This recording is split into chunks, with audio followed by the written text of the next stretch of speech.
players. But we're going to be playing as Belgium today, partially because we're going to embrace the memes, and partially because I think it'll be a really interesting experience. Belgium is actually fairly industrialized as a percentage of the population, but it is a small nation in Europe with a lot of big neighbors around it, and that can be kind of scary. So I think we're going to do that. I'm not running with any mods. No, we're playing mod free. Oh yeah, annoyingly, when I tab out over here, it is gonna do that as I mouse on my other monitor. So my apologies. There doesn't seem to be a way to avoid that. So just look away if that's gonna make you dizzy. It's sort of making me a little dizzy in the corner of my eye. Just want to check the whiskey and chocolate. Hey, it's Cool Man. Hey, Cool Man. Thank you very much. Oh, you're talking about Hearts of Iron. I played as Brazil, turned Brazil fascist. I'm planning on joining a war on German side in 1940. Also, I'm enjoying some rum for today's stream. Well, that's gonna be a good time. 2 to 3 seconds, December 2019. So, but that's pretty much it. So yeah, we're gonna load up over here. Yeah, the Russian Empire, pretty big. And theoretically, we should have music. We'll check once we're actually in the game proper here, but it's not muted in Windows. Yeah, okay, there it is. It's just really quiet. Well, it wasn't playing music for a while. Now it's playing music, but it's still quiet. Let me go ahead and boost this up a little bit, and then we can always make some more ajustements as we go. You guys will let me know how it works.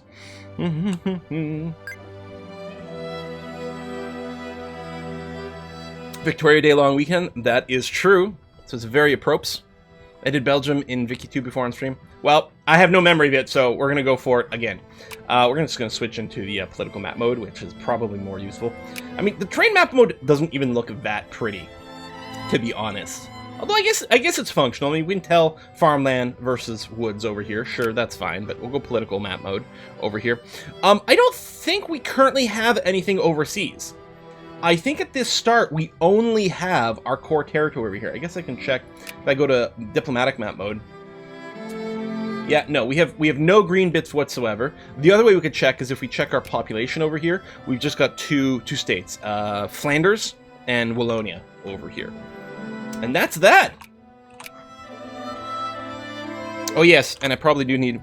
I think what we'll do... I think if I go here, we should be okay. I don't know where the war meter goes. I don't know if it's the bottom here, but I can't be on the left because over here we've got this. But I think this is mostly going to be okay. Stupid, sexy Flanders. Real talks, they're Petra and Vicky too. I don't think it's represented on the map. It would be here, right? I think. So it's not there. So no Petra, unfortunately.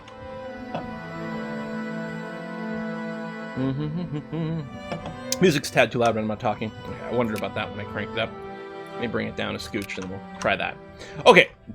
So one of the big things at the starting situation with Belgium here is that, and I don't know, I should have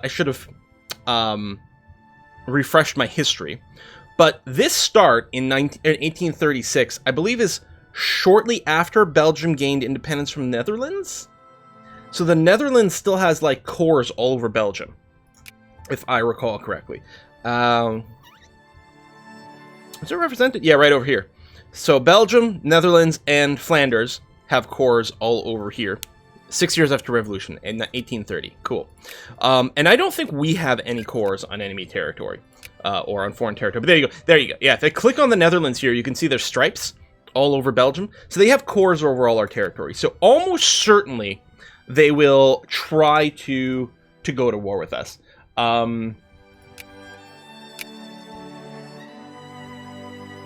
Show their alliances on here. I can't remember. There it is. Netherlands are allied to Luxembourg. Okay, fair enough. Fine. We do, I believe, start in the sphere with England. What we need to do is we need to get allied with some big nation to help us out. So France, United Kingdom, Prussia, maybe Austria. Any one of those, we need to have an alliance there so that basically, not so much if, but when the Netherlands declares war on us, we're going to have a big ally available. Now, I don't know who we may want to talk to. Who would we prefer? UK, France, Prussia? I mean, we might just see who we can get. Sweden's big. It's a little far away, though, right? So ideally, we want someone who can reach here fairly quickly. England, so you can use their ports. I don't. Are we guaranteed? We are guaranteed our independence by England right now, or the UK. So if right now there was a declaration, we'd be fine. We might still want to get a proper alliance. And yeah, historically, it would be the UK to build up on that. They would accept currently an alliance offer. I think we go for it. Not France, because French. So we're going to go ahead and propose an alliance with the United Kingdom. We probably are going to fight. I don't know. Supply limit is fairly high. I think we can group all our troops up into one army currently, and we wouldn't exceed our supply limit, so I think we'll do that. So, one of the things that's extremely important here in Victoria, there you go, is the output of your RGO. RGO is a resource generating organization. It's basically the good that gets produced in the province. I don't remember what RGO stands for, although it might be something like that. They're resource generators. So let's take a look at what goods we produce. Resource gathering operation. That close. So, let's say starting in the northwest here, we've got some, what is this, grain? What do you actually call this? It is called grain. We've got wool. Oh, there you go. I've got the tooltip over here. Wool, cattle. We do have coal, which is very valuable, as well as iron, which is also valuable because we can make steel. We've got sulfur, which is going to be important for explosives. We've got more coal over here, and down here we have a little bit of timber. So what the big thing is we've got 4 coal generating provinces, 2 iron generating provinces. Those are going to be very valuable, and a little bit of foodstuffs. Brussels has cocaine. Oh, yeah, but it's yellow. It's yellow cocaine. Yeah, so we've got sulfur over here. Now, we do start with a number of factories. We start with a steel factory, which theoretically should be fairly successful because it should be able to produce coal and iron. We produce coal and iron locally, so it should have access to that. Same thing with our ammunition. Theoretically, we produce sulfur and iron locally, so we should be good there. And then small arms, well, we should be producing ammunition at the ammunition factory, and we should be producing steel over here. So theoretically, we have a production chain going on. Although, do we always get first crack at our internal goods, or is that something where the global / prestige / sphere market can mess with us? I think we still get first crack at our own goods. So I think we're going to be okay, but your own goods go to you first. Good. Okay, and then in Flanders over here, we have a fabric factory which requires cotton, which we don't produce locally, and dyes, which we don't produce locally. So the factory here, the fabric factory, is only going to be operating based on imports from other nations. Now, this happens automatically, but this is where we have to compete with other countries, in that the depending on our status and various things, we may not be able to buy all the goods that we want, even if we have all the money for it. So I guess there's sort of 3 markets. There's the internal market. That's fine. We've got first crack at that. Then we go shopping in our sphere. So if we're in a sphere of influence, we compete with all the nations in our sphere for all the goods in that sphere. But I think the people with the highest prestige gets first crack at that. And then after that, it goes to the world market, where you're competing with everyone in the world to purchase goods, again, based on relative prestige, if I recall how that works correctly. So prestige is actually an incredibly important mechanic in this game. Prestige, industrial power, and military power added together work out your total power for the purpose of ranking your nation. We are currently 11th in the world in power, which makes us a secondary power, because there's a great powers, which is 1 through 8, and then the secondaries come after. It's not prestige, it's overall rank. It's not just prestige? Okay.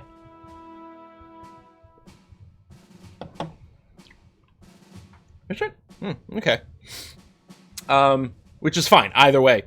We're going to be competing with things. So some of these might be a little bit difficult. The canned goods factory, well, we've got iron, we've got cattle. We don't have fish, but we do have grain. So fish imports is going to be something. And then cement can be made from coal. We've got a cement factory, which helps make other buildings a little bit cheaper, which is going to be nice. Yeah, prestige is a really good way to have your rank shoot up. It's one of the things that people compete on a lot. Let's talk about technology over here. So, one of the things I often like to focus... I mean, anything that boosts your tech is usually good. Anything that improves your production rates are pretty good. But the other thing is we're going to need fairly early on is things that boost our military, because I think there is going to be a fair amount of fighting. I know that under the Army tab here, the light armaments branch is pretty good, and in particular, getting to machine guns is incredibly valuable. It dramatically lowers your combat width, so you can stick a lot more troops into your field. The other thing that machine guns is super relevant for is for colonization, I believe.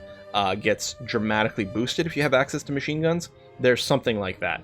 And then the other branch that's going to be pretty good is, I think, this 5th branch over here for leadership, for just big, just giant boost to morale and things. However, I agree with chat, medicine tends to be one of the most important things to get as early as possible. Because it boosts your supply limit dramatically immediately. So just having the medicine technology boosts your supply limit, so you can fit a lot more troops in one area, which is really important. But then in addition to that, it enables all these different discoveries, these inventions that can happen, that, you know, just have a monthly tick chance based on if you have the tech or not. And a lot of these have some pretty big boosts. So we've got like massively reduced attrition modifiers and things like that. Pop growth boost is quite nice as well. And medicine makes more pop growth as well. Ideological thought is, but well, so some people in chat are saying like going down the professionalism branch is the most important thing. Some people are saying where's the ideological thought over here to get a second national focus is really valuable. So it's going to be the typical Twitch thing where there's some debate in Twitch. And so again, if I don't pick the thing you know for sure is the best, it might be because 30 other people all have the same or different opinions what they know for sure is the best. And it's hard to pick that apart over there. And there is something to be said about going down this branch over here, which can just give you just flat out boost to prestige, especially these discoveries here. So some discoveries just give you, once you discover them, you just get a bonus. Some of them have this like shared prestige thing that you see over here, where the first person to get the discovery gets a big chunk of prestige, and then less, and then less, and then less as it goes. And as a result, like sometimes it can be really good to invest in these things early so that you get a giant injection of prestige. I don't think we're going to do that, but as an argument. And yes, philosophy is really nice too. You can see idealism is currently grayed out. It's not possible to start researching this until 1840. The philosophy branch, it gives you a research point boost. So it is going to be an extremely high priority once we can actually go and do that. So I think I do like the idea of starting with medicine first.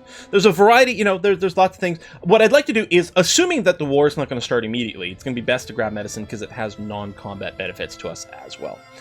So I feel like we're going to start by researching medicine. One of the things with medicine as well is getting to inorganic chemistry becomes huge because these fertilizer boosts and things help with your farming.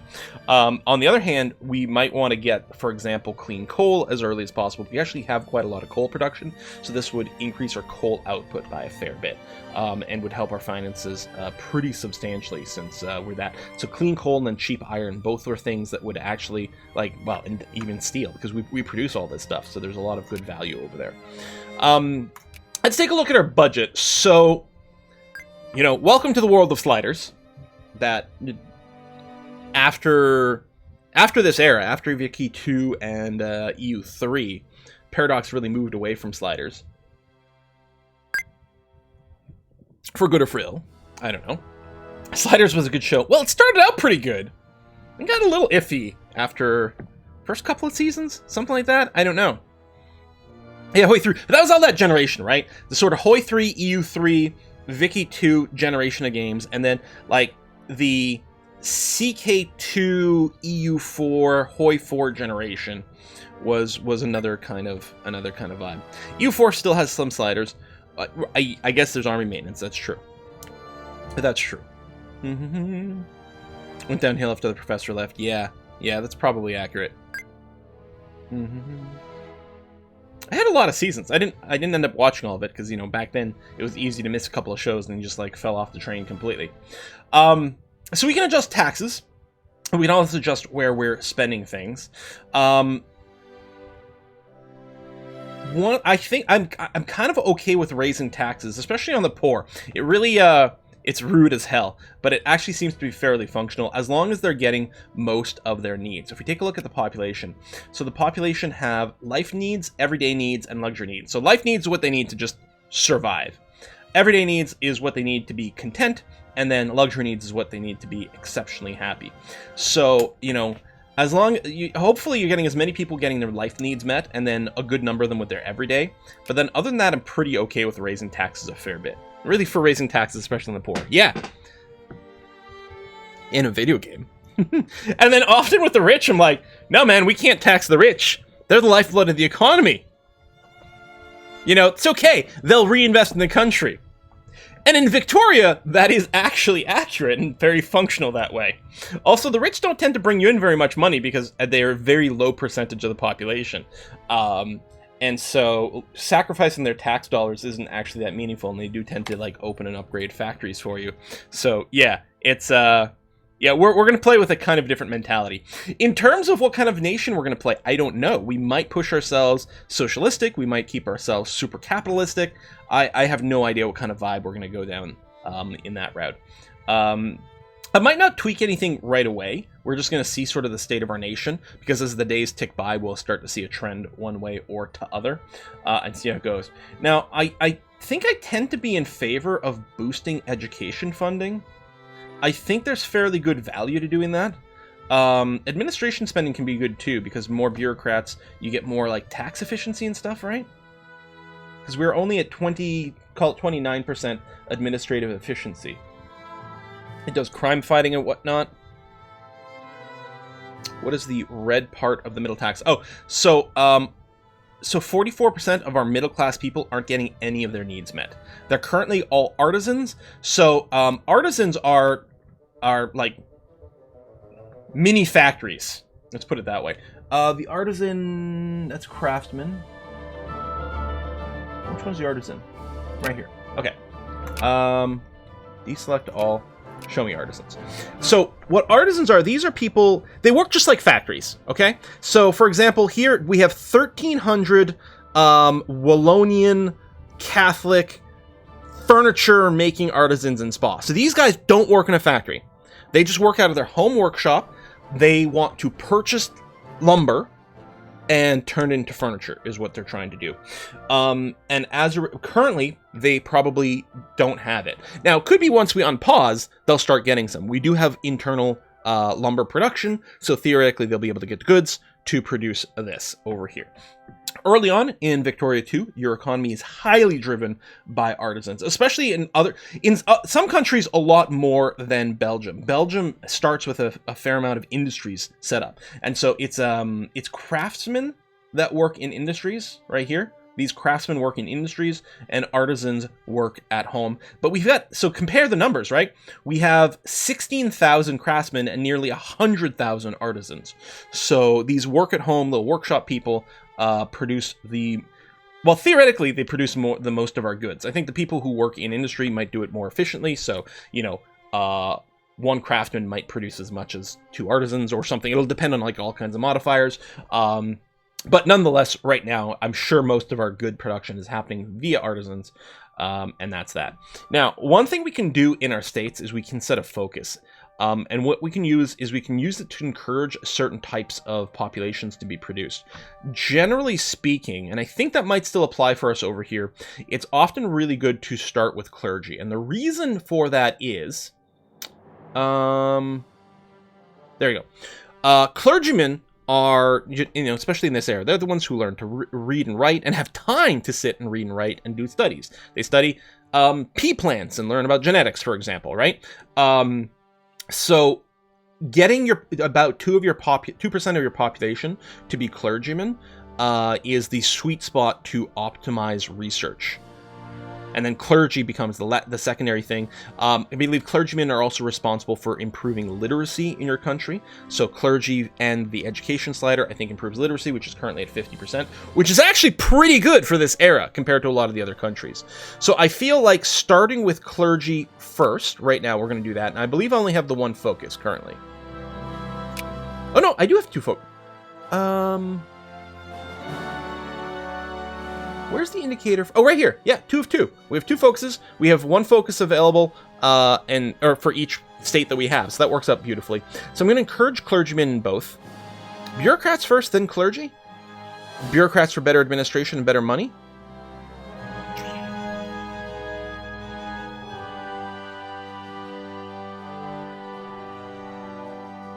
All right. I mean, I can see the argument for both, right? More science, more better. More money, more better. They both pretty much work. Now, is there a sweet spot for the number of bureaucrats? What percentage for bureaucrats are we looking for? Is that something that we'd see over in the budget thing? Because bureaucrats are over here, administration. I mean, our efficiency is really low. Oh, there you go. For maximum administrative efficiency, we need 1.3% bureaucrats. Which is betting pause. When will Quill unpause? My guess is 48 minutes into the stream, says Plain Coast Hills. That's not bad, actually. It's Belgium, so 100% bureaucrats? Well, we'll be boosting capitalists later on, I'm sure. I'm sure. Shit, Belgium tenfolded their population since the start of Victoria. But that's the case in a lot of places. Like, can we get stats on other countries? I was gonna say Canada doesn't actually exist. I can't actually check it. Never mind. This is just part of the UK.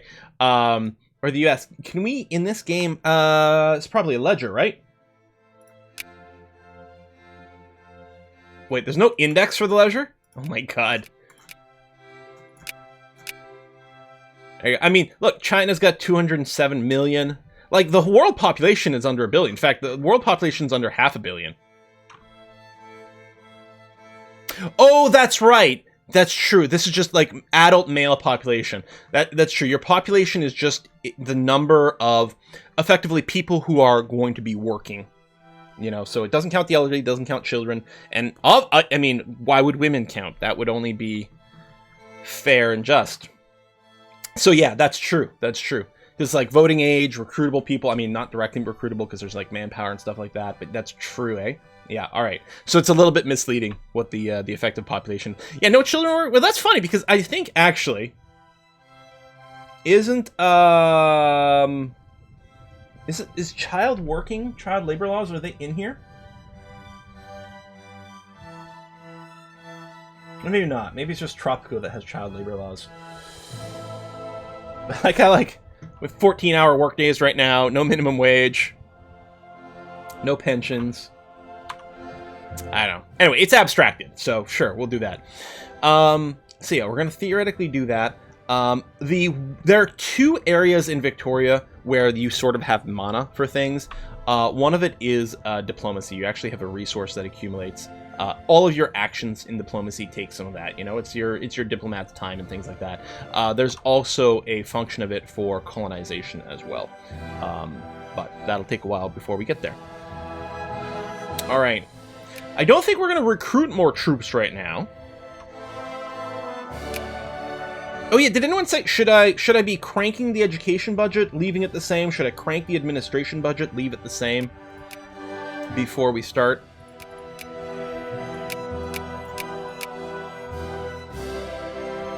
Crank them both, if you can afford it. Yeah, well, I don't know what the finances will be. Tell you what, let's bring them both up, because yeah, boosting this will start to raise the, you know, these are long-term investments into literacy. Improving the administration efficiency can have a payback. Let's stick them both up and then see where our finances are once we unpause. We're just on the basic speed right now. Where's the... Oh, there it is, yeah, speed 1. United Kingdom accepted our alliance, good. Education is very important early on to raise the literacy rate. Yes, because again, we're only at 50% over here, and boosting that would be really nice. Now, we can run a deficit for a while. We could even consider going to debt. We might want to avoid actual debt, but we'll see. We could run tariffs. The problem is that does screw with our ability to import things. Now, maybe that's worth it. People in Victoria have very strong opinions about the tariffs later. Whether we should have tariffs or in fact go the other way, subsidies, they have major impact on your population, or on your economy. It's actually pretty crazy. Tax the poor, build a massive army to help to keep them from complaining. All right, we'll group you up.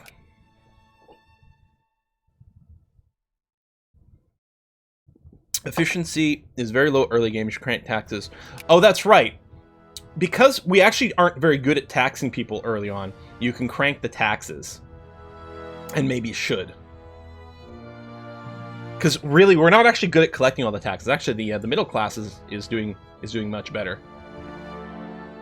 Should max all the taxes? I don't know if people are just trolling or not, but I actually think that's not entirely a troll. Now, I don't know about tariffs. I kind of feel like I don't want to increase the tariffs in that I don't want to prevent my tradespeople from being able to get the goods.